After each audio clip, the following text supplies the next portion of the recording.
রক্তের বিনিময়ে, সেই রক্তের বিনিময়ে অর্জিত নতুন বাংলাদেশে ইসলাম মুসলমানকে নিয়ে কটাক্ষ করা হলে জীব থেকে ছিঁড়ে ফেলা হবে। এদেশে একের পর এক ইসলাম, নবীজি, কোরআন, সুন্নাহ, সাহাবায়ে কেরামকে নিয়ে কটূক্তি করা হচ্ছে।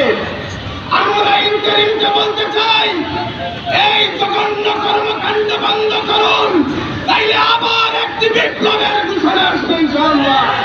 আসলে নাস্তিক না, মূলত এখন আমাদের সমাজের মধ্যে ইসলাম বিদ্বেষই লালন করা হচ্ছে এবং ইসলাম বিদ্বেষকে নিজেকে সুন্দর সুশীল হিসাবে, আধুনিক হিসাবে প্রমাণ করার চেষ্টা করা হয়। 1300 বছর পর্যন্ত যে মুসলমান সারা দুনিয়াকে রেট দিয়েছে, সেই মুসলমান আপনি একবার মুসলমান পর্যায়ে দিতে হিরেমন্য ভাই বোনেন, আজকে যে মহিলার জন্য আমাদের এই প্রতিবাদ সমাবেশ, তিনি একজন মুসলমানের আওলাদ। তিনি পূর্বপুরুষ থেকে যে ধন পেয়েছিলেন, যে ইমানের ধন পেয়েছিলেন, তিনি সেটা রক্ষা করতে পারেন নাই। এজন্য আমাদের কোনো লজ্জা লাগছে এবং কোনো খারাপ লাগছে যে একজন মুসলমানের আওলাদের বিপক্ষে মুসলমান শক্তি, মুসলিম শক্তি আজকে তাদের বিপক্ষে, তার জন্য প্রতিবাদ সমাবেশ করতে হচ্ছে। যখনই কোনো নেতাকে কোনো রাজ্যে বাংলাদেশে থাকা ভালো লাগে না, ইউরোপে চলে যেতে চায়, তখন অনেকটা ইসলাম দেখা শুরু করে। যেভাবে ইসলামের বিরুদ্ধে থেকে ইউরোপে চলে যায়, সেনানির পার্টিকে ইউরোপে চলে যায়, ইউরোপে চলে যায়। এইভাবে আমার মনে হয় এই মহিলারা করতে যাচ্ছে ইউরোপে যাওয়ার জন্য। আমি এই দেশের যারা বর্তমানে ক্ষমতায় আছেন তাদেরকে বলবো, এই মহিলার পাসপোর্ট থাকলে পাসপোর্ট বাতিল করতে হবে, চাকরি বাতিল করতে হবে, বিমানবন্দরে এই বারিন্দায় নিষিদ্ধ করতে হবে। এইভাবে সমস্ত যারা ইসলামী বিদ্বেষী, যারা বকার ছিল, এই একটা দলকে ক্ষমতা রাখার জন্য সেই সারবার দখল করে রেখেছিল। এইভাবে আমার মনে হয় আরেকটি দল পাসপোর্ট দখল করে আমার অঞ্চল থেকে বাংলাদেশে ঢুকাই বাচ্চায় আমাদের জীবন থাকতেন, তাদেরকে বাংলাদেশে ঢুকতে দিব না, ঢুকতে দিব না, ঢুকতে দিব না। আপনারা বিগত ঈদের জামাতে লোকের কি পরিমাণ সমাগম ছিল আপনারা সকলেই দেখেছেন। এখন এই লোকারণ্য হওয়ার পরেও আইন শৃঙ্খলা বাহিনীর কোন লোক সেখানে নিয়োগ দেওয়া হচ্ছিল না, উপস্থিত ছিলেন না। কারণ কি, সেটা আপনাদের কাছে আমি প্রশ্ন করে দিলাম। এরপরেই আপনারা আরেকটা জামাত দেখেছেন, যেখানে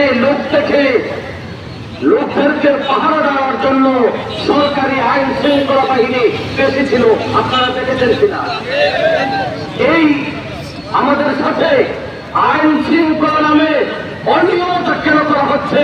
আইন শৃঙ্খলা বাহিনীর কাছে আমার প্রশ্ন, আগামী দিনে আইন শৃঙ্খলা বাহিনী যেখানে প্রয়োগের প্রয়োজন নেই, সেখানে যদি আইন শৃঙ্খলার কাউকে দেখা যায়, সেই আইন শৃঙ্খলা বাহিনী সাথে সাথে জবাবদিহিতার আওতায় নিয়ে আসতে হবে। আমরা এখানে হওয়ার প্রয়োজন ছিল, আইন শৃঙ্খলা আমরা হাতে নিতে চাই না। আপনারা আইন শৃঙ্খলাকে যথা নিয়মে প্রয়োগ করুন, অন্যথায় এই জনগণ ফুসে উঠতে, জনগণকে রোখার শক্তি আপনাদের হবে না। ভয়াবহ পরিস্থিতির জন্য আপনারা দায়ী হবেন। জেলায় সাহিত্য আছেন আধ্যাত্মিক রহমান, আধ্যাত্মিক মানুষ হযরত শাহ মুস্তাফা রহমাতুল্লাহ আলাইহি। এটা পবিত্র ভূমি। আজ এই পবিত্র ভূমিকে উমাইয়া নামক নাস্তিক অপবিত্র করে দিয়েছেন। আমরা ইমানের দাবিদার হওয়া সত্ত্বে একজন নাস্তিক, একজন ইসলাম বিশ্বাসীর মাধ্যমে এই পবিত্র ভূমি নাপাক হয়ে যাবে, কলুষিত হবে। সারা বাংলায় এই মৌলবাদীদেরকে আর চোখে দেখবে, তা হতে দেওয়া হবে না ইনশাআল্লাহ।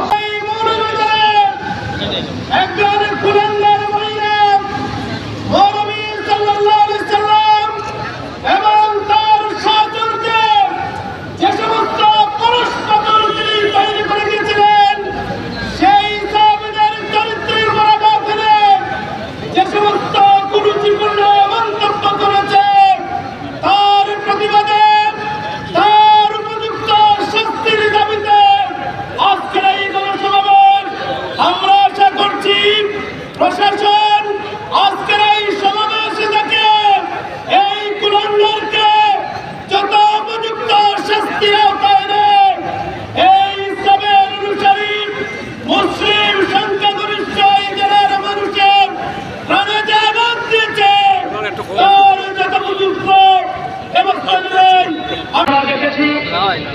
এক কুলাঙ্গার আমাদের সেই স্কুলের সামনে থেকে বিসমিল্লাহির রহমানির রহিম উঠানোর ফয়সালা করেছিল, তখন ওই মুনিবাজারবাসী সোচ্চার হয়ে সেটাকে স্তব্ধ করেছে। এই কুলাঙ্গার আমাদের আপনার আমার এই জাতির মুসলিম জাতির কলিজার মধ্যে আঘাত দিয়েছে। এই জন্য আমরা তার সর্বোচ্চ শাস্তির দাবি জানাচ্ছি। তাকে যেন সর্বোচ্চ শাস্তির বিধান করে প্রকাশ্যে তাকে শাস্তি দেওয়া হয়। মৌলবাজারের কোয়ার্টার মাফিক আহমদ সে তার বাসায় ঈদের নামাজ পড়ার অন্তর্গত প্রস্তুতি নিয়েছে, সে খবর আমার কাছে আসার পরে আমি আমাদের শোরুমের সদস্য সাথে আবেদ মৌলানা রহমান টিমুরের সাথে সাক্ষাৎ করে ওনার দোকানে বসে আমাদের সম্মানিত প্রিন্সিপাল হুজুর আবেদ মৌলানা শামসুল ইসলাম হুজুর আমির আহমদ আনসারী আমাদের কাজের সাথে সাক্ষাৎ করেছেন। ওনারা ডিসি মহোদয়ের সাথে সাক্ষাৎ করলেন। ডিসি মহোদয় এই কুলাঙ্গারের বিষয়ে অবরোধ প্রকাশ করেছেন।